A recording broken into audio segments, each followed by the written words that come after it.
But their fame had a deadly downside. In 1980, a deranged fan seeking attention shot John Lennon dead outside his New York apartment, plunging the world into mourning. The other Beatles took heed and upped their security. George Harrison released a statement that said, "To rob someone of life is the ultimate robbery." He eventually invested in a heavily fortified 100-room mansion at Henley-on-Thames in Oxfordshire, England. But George's security is not just for his personal safety, which obviously worries all famous people. He wanted to be secure for his privacy. But despite extensive precautions, Harrison and his wife Olivia came close to death when an intruder attacked them on New Year's Eve 1999. It seemed all the money in the world couldn't buy peace of mind. Well, it's not that long ago since somebody actually got into the Queen's bedroom, and I think if somebody is determined enough, it doesn't matter how grand you are or how much money you spend on security, eventually that person will find their way underneath your guard. Assailant Michael Abrams was mentally ill and believed he was possessed by Harrison and had been given a mission from God to kill the famous musician. He used part of a stone sword broken from a statue of St. George and the Dragon in the couple's garden to smash a window and stabbed Harrison with a knife when he tried to protect his wife. Despite suffering severe wounds, including a punctured lung, Harrison helped secure Abrams until police arrived.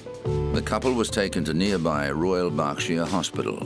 The chest is full of main blood vessels and arteries, and the lungs are full of main blood vessels as well. So, as I say, it is just by chance that it wasn't more serious.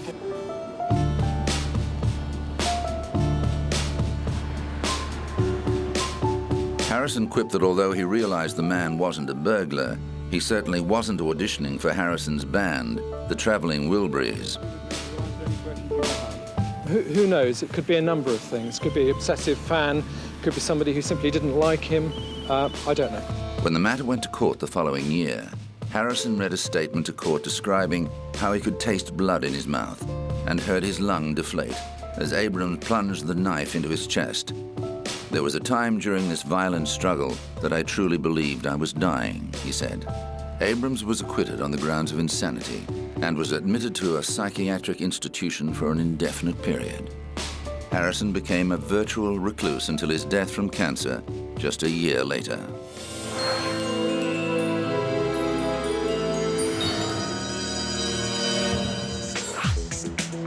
On March the 26th, 1997, a flotilla of news crews descended on the affluent Californian community of Rancho Santa Fe near San Diego.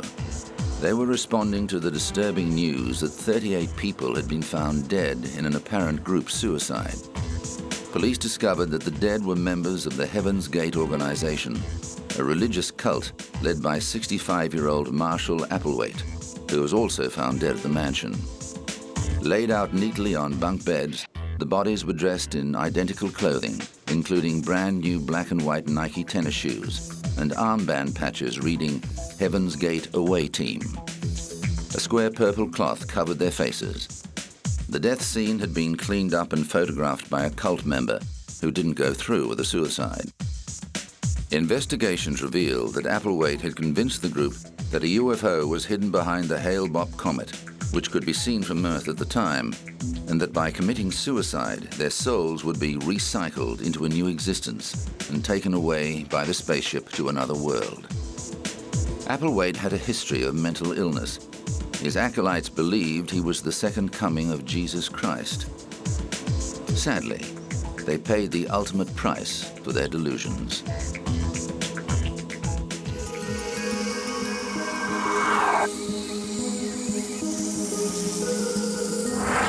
Coming up, a vintage Hollywood mystery.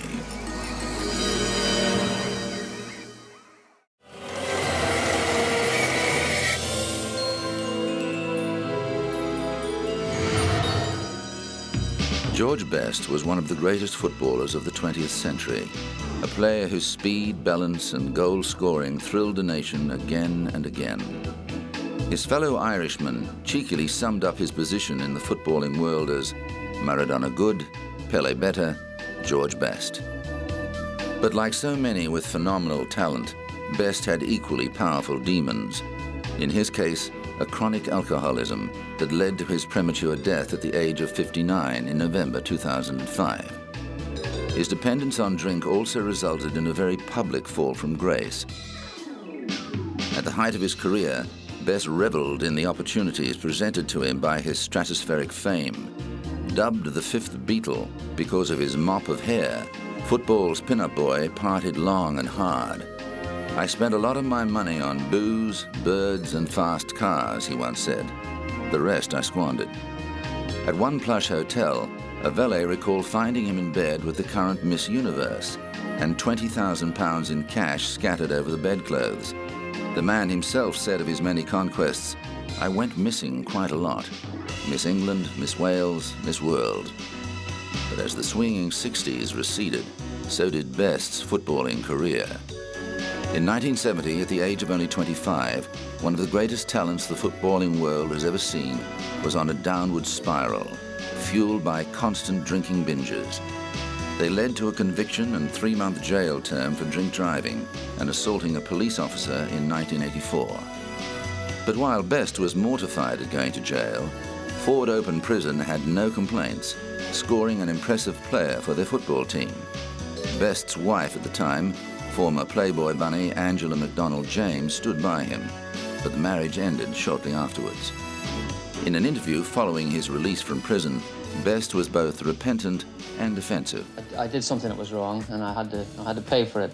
I think I was a little bit punished, a little bit heavy, but as I say, not a very pleasant experience. But it's all behind me now. It's over and done with, and hopefully, I'd like to think I've learned a little bit from it. You really are a case of the soccer idol who's fallen from grace and become a public nuisance, even a bore. Do you really think you can mend your ways this time?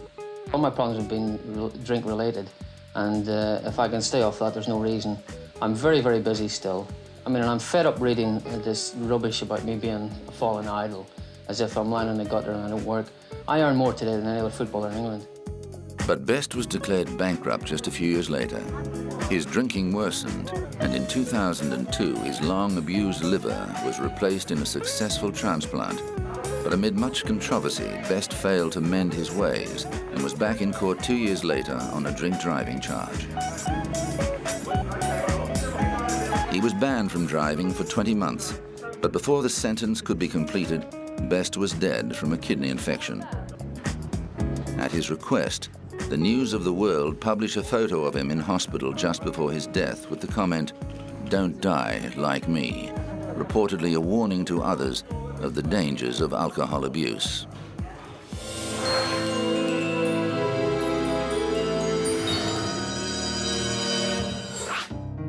It was the murder trial of the 20s. One of the silent screen's greatest stars charged with raping and murdering a beautiful young starlet. But behind the sensational newspaper headlines was one of the greatest injustices of the early 20th century. Funny man Roscoe Fatty Arbuckle was the darling of audiences around the world. Large in girth but light in step, his physical comedy had people chuckling from the earliest days of film. His rise was so rapid that by 1918 he accepted a 3-year, $3 million contract for Paramount Pictures. Arbuckle put in punishing hours to fulfill his contract, and by September 1921, he was burnt out from performing in 3 feature films simultaneously. He took a weekend off with 2 good friends, actor-director Lowell Sherman and cameraman Fred Fishback, and traveled to San Francisco for some R&R. The men decided to throw a party in their suite at the St. Francis Hotel. They invited several women, including aspiring actress Virginia Reppe. 4 days later, Reppe was dead, and Arbuckle was charged with her murder. The prosecution alleged that Arbuckle pierced Reppe's bladder with an external object while having sex with her, causing her to die from peritonitis. But their entire case was based on the testimony of one particularly unreliable witness, a known blackmailer and procurer, Maud Delmont. As it turned out, Delmont's speciality was providing girls for Hollywood parties and setting them up to cry rape. Miss Delmont would then take cash from the patsy in return for her silence. Unfortunately for Arbuckle, the lead prosecutor, District Attorney Matthew Brady, wasn't going to let a little thing like justice get in the way of a spectacular show trial. Putting one of the world's most famous comedians on trial for such a salacious crime was going to give the aspiring politician the sort of publicity that money can't buy. Media magnate William Randolph Hearst was equally expectant. He set his stable of prurient tabloids onto Arbuckle, ordering a character assassination of such savagery that even after Arbuckle was completely exonerated, most Americans still believed him to be guilty. Hearst later boasted that the Arbuckle scandal sold more newspapers than the sinking of the Lusitania.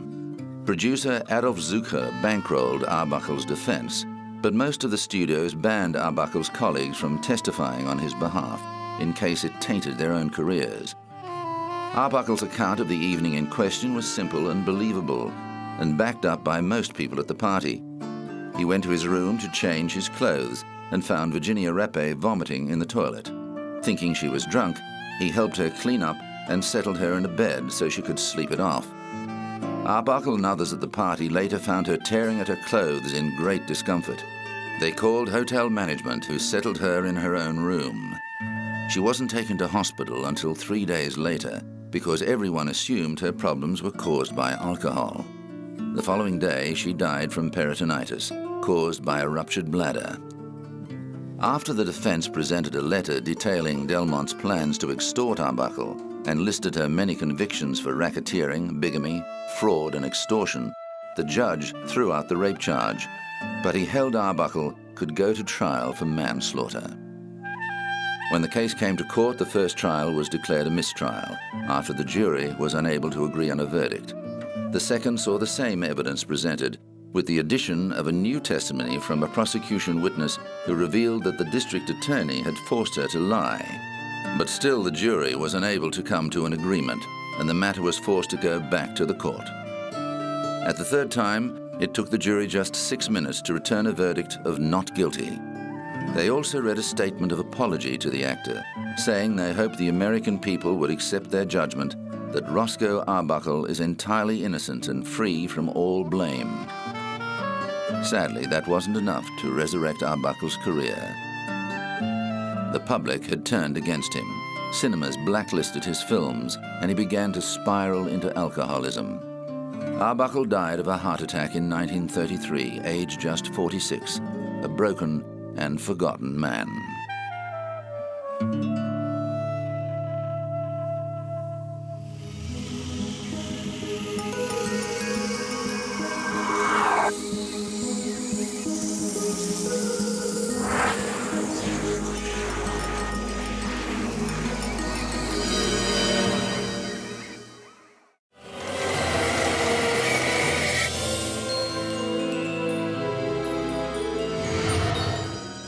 It was the moment when the brutal reality of South Africa's apartheid regime was laid bare to the world. 69 bodies lay scattered around the township of Sharpeville, slaughtered by white South African police. The Sharpeville massacre occurred on March the 21st, 1960, when police opened fire on a crowd of unarmed black protesters. The men, women, and children were protesting against the white government's pass laws, which were being used to enforce racial segregation.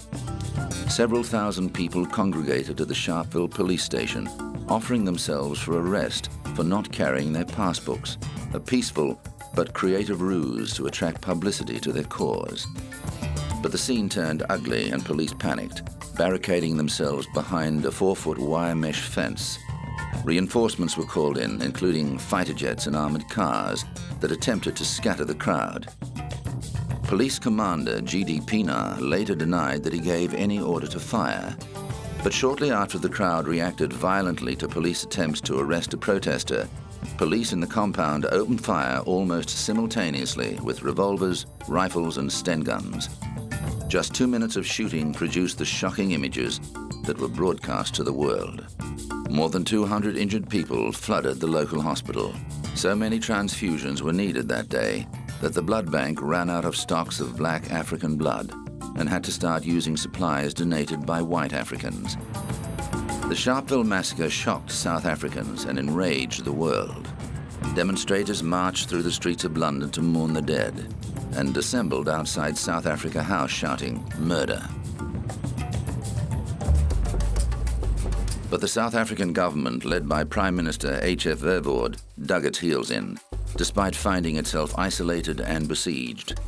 On the 9th of April, Verwoerd was the target of an assassination attempt when white anti-apartheid activist David Pratt shot him in the face. Verwoerd survived against all odds and was back in the saddle less than 2 months later, still unrepentant about the system of apartheid. Our policy is one which is called by an Afrikaans word apartheid. And I'm afraid that has been misunderstood so often.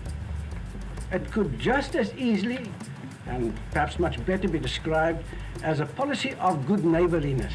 But South Africa's fellow Commonwealth states did not agree that stripping people of their citizenship because of the color of their skin and providing them with inferior health, education, and employment conditions to their white brothers and sisters was a particularly neighborly policy.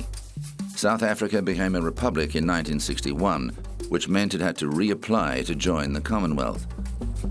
Verwoerd was persuaded to withdraw his application when it became apparent a majority of states were going to blackball South Africa.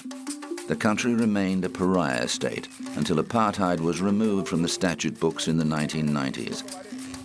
In 1998, a Truth and Reconciliation Commission found that the authorities in charge at Sharpeville were directly responsible for gross human rights violations by using excessive force, thus closing the books on one of South Africa's most shameful events.